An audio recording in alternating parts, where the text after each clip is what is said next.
Cyclic timer, single page control cyclic timer panel, start stop set करा, auto आणि मॅन्युअलमध्ये आपण चालू करतो. चालू त्यानंतर आपण करंट सेट करून घ्यायचं. करंट सेटला 2 LED लागून राहतं.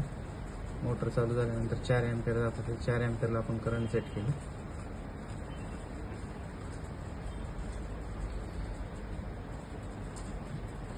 हे 2 LED बंद झाल्यानंतर करंट सेट होतो. करंट सेट 4 अँपिअरला झालं. त्याच्यानंतर आपण ज्यावेळेस मोटरचा करंट वाढतो म्हणजे 2 कंडिशनमध्ये ओव्हरलोड आणि अंडर करंट ड्राय रन, त्याच्यामध्ये पॅनल बंद करतो आपण. एक कंडिशन टाकूया ओव्हरलोडची.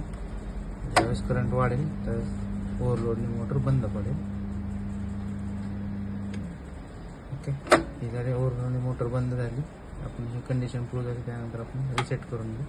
आता हे ॲटोवर टाकायचं. ॲटोवर टाकल्यानंतर तुम्हाला सायक्लिक टायमर यूज करता येईल. सायक्लिक टायमरमध्ये 2 टायमर आहेत. Run timer setting in minutes, stop timer setting in minutes. Run timer म्हणजे तुम्ही मोटर किती वेळ चालू ठेवता. म्हणजे समजा तुम्हाला 1 तास मोटर चालू ठेवायचं आहे तर 0 ते 60 मध्ये जर तुम्ही हा कर्व नेला तर ते 60 मिनिटापर्यंत मोटर चालू राहते. ज्यावेळेस मी हा फिरवतो तो त्यावेळेस मोटर डायरेक्ट चालू होईल, स्टार्ट होईल. आणि ते डिस्प्लेला मिनिट्समध्ये दाखवतं. हे बघा, तर ज्यावेळेस मी गोल फिरवतो त्यावेळेस हे डिस्प्लेमध्ये दाखवेल रनमध्ये.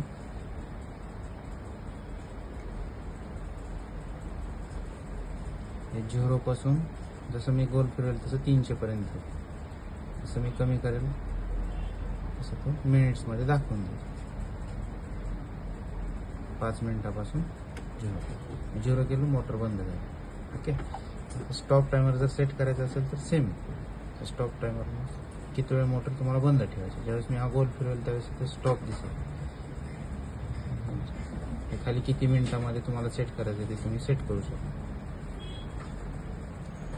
300. ज्यावेळेस तुम्ही गोल फिरवता हे मिनिटामध्ये तुम्ही किती मिनिटामध्ये सेट करायचं.